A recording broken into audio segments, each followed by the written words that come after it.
जय जोहार संवादियों, हमारे यूट्यूब चैनल से जी संस्कार भक्ति में आपका स्वागत है।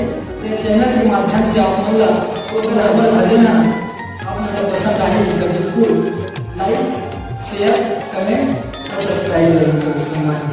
की दूध पिए हो दाई तोरे चितन के सुरताया थे वो मोला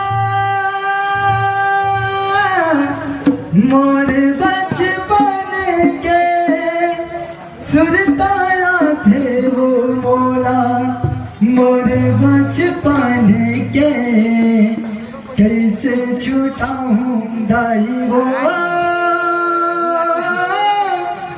दो बूंद लहू के तुर लगाला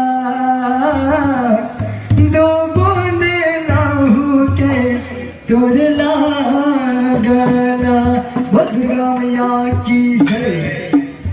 जब काया नगर में देवी माँ